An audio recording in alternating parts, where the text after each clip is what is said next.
The Mediocre Manifestation.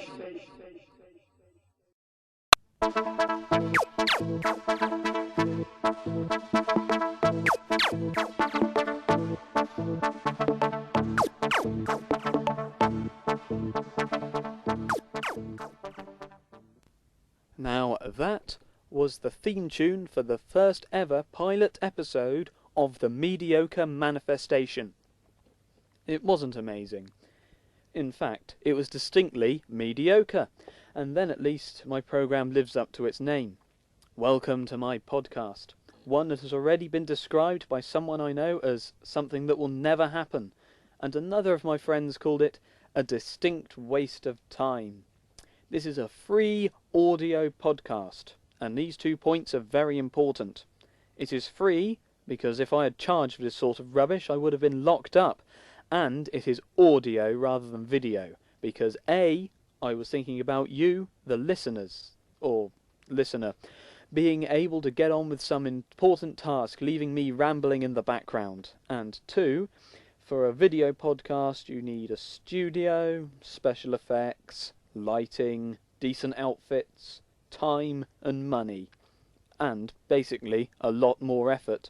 While with an audio podcast you get a laptop, a tape recorder and a microphone all in the same place, cheap as chips, assuming you already have a laptop. This first series should consist of 6 episodes of roughly 15 to 20 minutes in length, as I think it is more convenient to waste time in 15-minute chunks. I chose the name so that everyone knows what to expect. A program that is not great, but has the potential to evolve into something equally disappointing.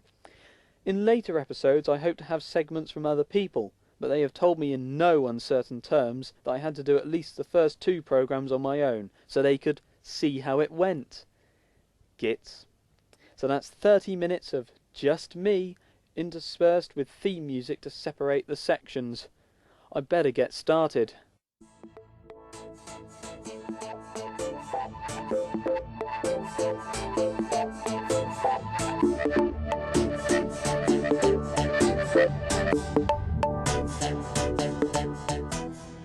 Now this section is called Driving Talk. I hope this is going to be a regular section, and I'm going to start this first one with a bit of information about me. I currently am learning to drive.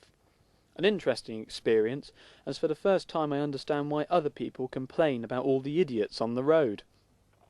Each episode should have a bit of an update on how I'm getting along, as well as any other interesting driving stories I hear about. Currently in my lessons I'm told that my steering is the problem, which apparently is a common learner error.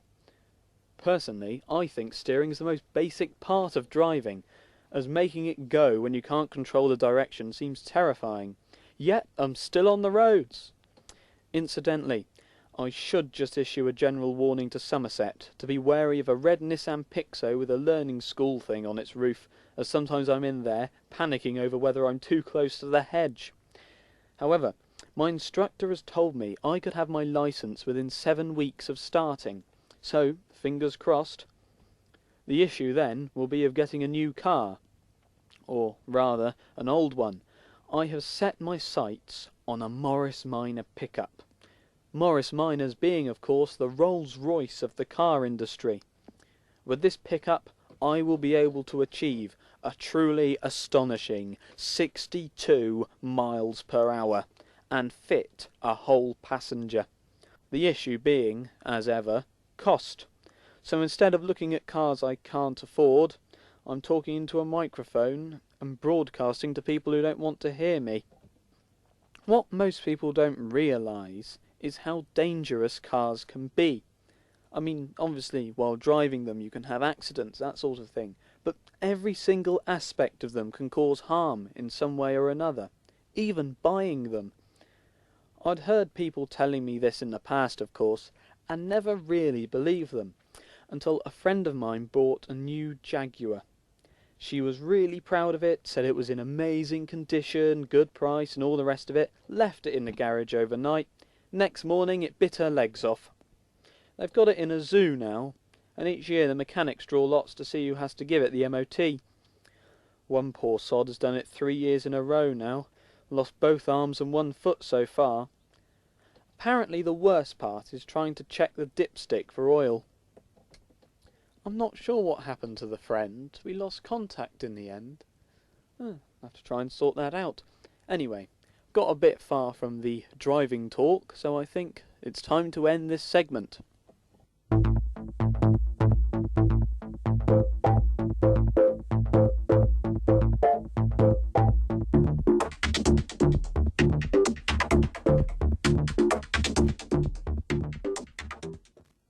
And now we come to the news. I'm going to kick off with a little bit of a political satire, only a tiny amount, in the form of an old newspaper headline which reads, "Red tape holds up new bridge." Ha, there we go. Take that, government. But on a more serious note, it has long been acknowledged that hospital workers are overstretched. In some cases, the money they are given is ridiculously low, so according to my intelligence, several people in the birthing ward are signing a petition to campaign for fairer wages. That's right, I'm here to inform you that maternity nurses are making a big push for a pay rise. Moving on from social problems, we find ourselves slap bang in the middle of science, and a real news story for once. The CERN Super Collider was built at the cost of billions, with no news yet on whether once work has been completed it will be able to be converted into a massive cycle track. There has been setback after setback for the team working there, until recently, because they have finally found the Higgs Boson, apparently the particle that binds the universe together. Personally, I think they missed a trick. Had they called it the sticky particle, then everything would have been much easier to understand. Professor Brian Cox would have popped up on the TV and said, "Ladies and gentlemen, we have found the particle that binds the universe together. The sticky particle!" And bingo. Everyone knows what it's for and what it refers to. Simple, honest science everyone can understand. Now then, this next news segment comes from a friend of mine. It concerns an actor I personally believe is wonderful. He always puts in amazing performances. He is Bill Nighy. Anyway, we were walking to the shops discussing ages of great British actors such as Judi Dench and Bill Nighy, with Bill Nighy being comparatively young. Anyway, according to my friend, he looks older, so there must be something wrong with him. When I asked her what that might be, she just said, "I dunno, but if you look old, there's something up with you." An interesting philosophy for life, perhaps, or, more likely, a load of rubbish. Now, I am always here trying to give you the most up-to-date news possible, so you can leave after listening to this feeling fully informed of current events. So, I would like to inform you about an invasion of Britain. It occurred in 1066. Britain was invaded by the French, as the English were defeated at the Battle of Hastings. This is depicted in the Bayeux Tapestry, the largest tapestry in the world. All of this is common knowledge. What many people don't know is that the Bayeux Tapestry was originally intended to be a huge curtain for a massive French window that would be fitted to the back of Buckingham Palace.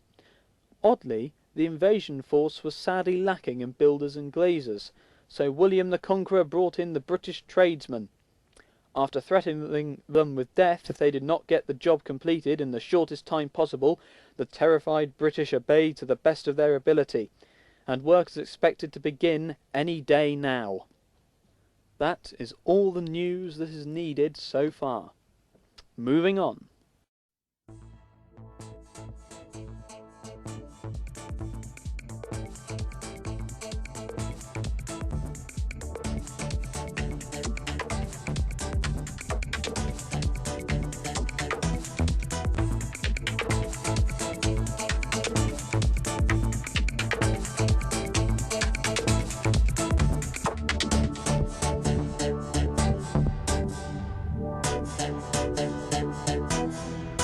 And that was the introduction to Christie's etiquette tips. There we are, see, I can do DJ voices, all sorts. If you have a subject you would like me to address in Christie's etiquette tips, email me and I'll try and include it in the next podcast. Today I am giving advice on funerals. Now, what I say may be obvious, but it's amazing how many people get it wrong time and time again. The first thing you need to sort out is the vicar. Whenever possible, get a traditional one, who give the traditional speech dressed in a traditional way. Modern or trendy vicars often rappel down from the rafters singing or playing the electric guitar. They are also very likely to try and modernise the speeches, with ashes to ashes, dust to vacuum cleaner being one of the more memorable examples. Traditional vicars are also less likely to interfere with the musical playlist you choose. Songs to steer clear of include Don't Stop Me Now, Ding Dong the Witch is Dead, Another One Bites the Dust, Highway to Hell, and a definite no-no is Staying Alive. The checks you should make before starting the burial is that the person is actually dead.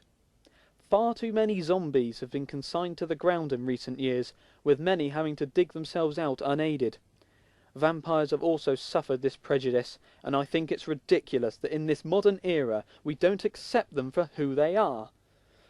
Ghosts, of course, are unaffected by the physical world unless they explicitly allow it. And, to be honest, if you're trying to bury a ghost, I'd personally say you want to have a long, hard look at yourself. Some bigoted people say, but they are dead. To which I reply, oh, really? Why are they called the undead then? Clue is in the name, isn't it? I hope this helps you stop falling into some of the hazards common at a funeral. Tripping into the grave itself. That is another common pitfall. My advice, beware. A final thought for this podcast before I leave you. Quite a deep philosophical thought, in fact, that I saw on one of my friend's Facebook statuses this morning. Every day is a day. I hope you've enjoyed this podcast.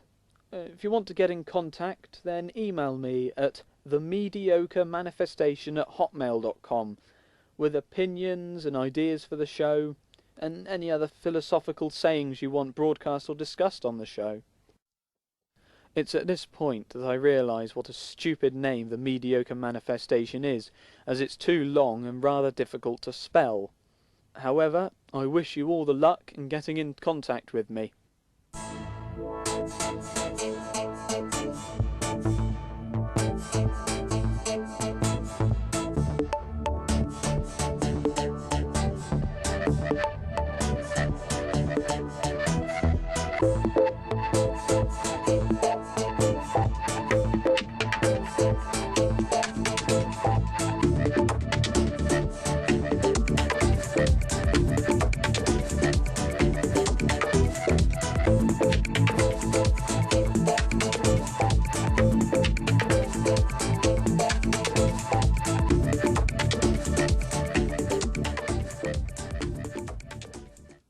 The Mediocre Manifestation.